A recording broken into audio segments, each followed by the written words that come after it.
Good morning, everyone. Um, Hi, Bramble. You guys, my goat is literally in the window right there. So this video is to talk to you and teach you what we're calling real time lessons for our distance learning. Part of the distance learning is a requirement that you still get face-to-face education, I guess we'll call it.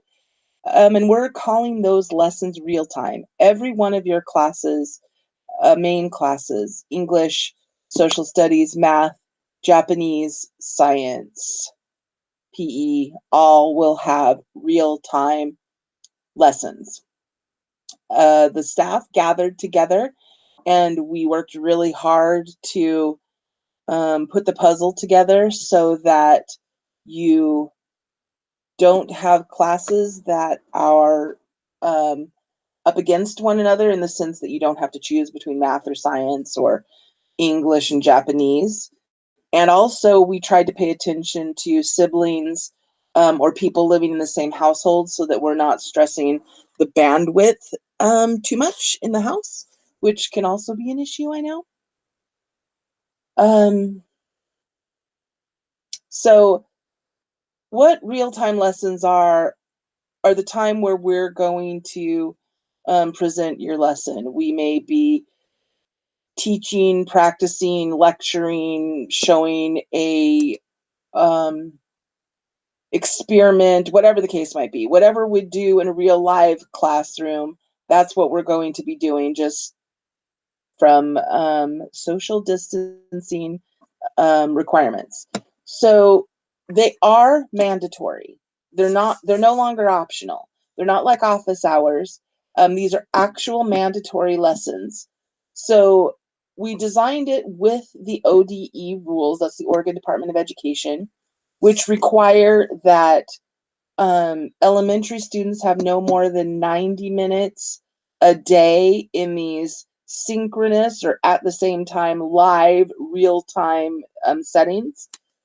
And middle school, high schoolers can have up to 3 hours. So we also took that into consideration. So that doesn't mean that's the only school you do for the day. That means that's the maximum amount of time we can require you to be in these real-time meetings. So beyond those meetings, you still may have some homework. You still may have reading to do and things like that. And that's where the office hours come in, where you can hop in at an office hour and ask a question if you don't understand something. But these real-time lessons, these half an hour, will be mandatory. They are required. They will also be recorded so that if you forget something or you absolutely have a conflict or you're sick a day, you can still access the information. I'm looking at my list over here because I have a note of things that I may want to, I don't want to forget. Would love it if you had a camera and could join us with pictures, but you don't have to. You do, however, need a mic. There will be discussion happening. There will be question and answer opportunities and requirements. So if you don't have a mic, or the mic isn't working, or you need a headset or anything like that, please let us know and we'll get you what you need so you can participate fully. So you'll have science real time with Bioni. You'll have, hi Bramble. Sorry, my goats. I live in the basement. My pasture is right out my window, so they sometimes visit me. I will have high school English and social studies and 8th grade geography.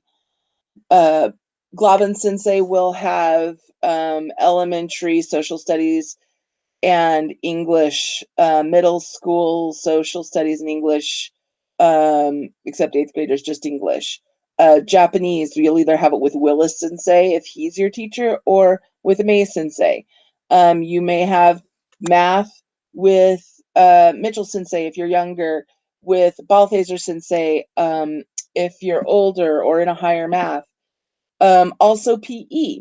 Mitchell Sensei has PE real-time lessons going on 4 or 5 times a week. I haven't seen the exact schedule. However, you only need to attend twice a week. You do not have to go the 4 times a week. She just has the options there. And high schoolers, you're welcome to attend that too. You don't have to stay away if you want to hop in and do some PE, some guided things as well.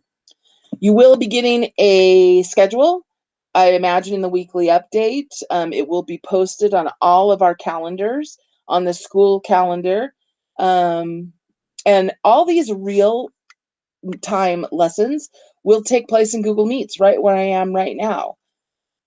And we ask again that you have a working microphone. Camera is awesome, but not required. And one of the things you want to do when you first come in is y'all can talk, but during classes, if you mute the mic and then unmute it when you speak and then remute it when you're done, it eliminates or at least greatly reduces the amount of feedback and confusion that can happen in a classroom like this. The other thing that's different with real time is that instead of having like my 2nd period class, then my 4th period class, and a 6th period class, all of the English language arts students that I teach will be in one real-time class. That allows us to maximize our hours and minimize conflict within classes. So if you're in my 2nd, 4th, or 6th period English language class, you will all be coming to whatever those dates are, and I'll have it twice a week. And we'll discuss things, and we'll talk about, or we'll have a promise papers. I'll be teaching you the components of that still. All the real stuff is, pardon me, I have the hiccups. All the real stuff is still happening. You just need to come here to Google Meet. So let me show you really quickly. Again, your Google Calendar is going to be the quickest way to get there. Teachers will post it in their Google Classrooms as well. But always, your Google Calendar is your friend. So I'm going to present and begin the inception game. So you're seeing my entire screen. You should be seeing my entire screen. So again, if you go to your Google Calendar and you find, I don't have any like real-time lessons today, but I did yesterday. So I had a European history class. You can see right here. And if you just click on it, maybe, there it goes. You'll see join Hangouts Meet. And if you go and click on that, it opens right into the meeting space. And then you ask to join and that whole bit. So now you're probably seeing 2 of me. So I'm going to close that out. But again, these will be recorded and uploaded to your Google Classroom as materials later, in case you miss it. But this is the quickest way to get to any of these real-time things, lessons, be they your class specific, your real-time class, or an office hour. Your Google Calendar is going to be your best friend. We are committed to keeping it up to date. I just stopped sharing now, so I got to get back over here. So, you know, once I put it in, it'll just be a reoccurring deal that pops up on my calendar and on your calendar. You can get to it through your Google Mail. You can get to it through Google Classroom. You can get to it by just typing in Google Calendar. You can get to it from our school website. So there's no excuse for disconnection. So I think that's it.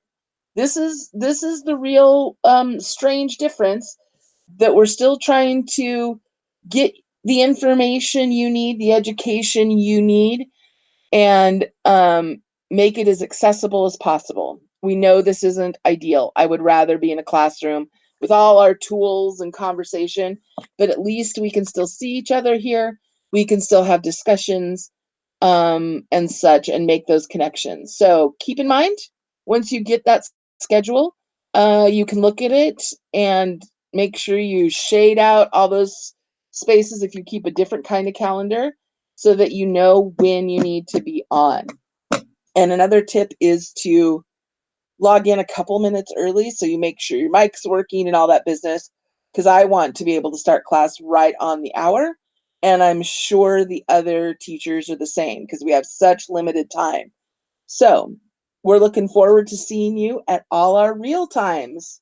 Have an awesome day, and we'll see you on Monday.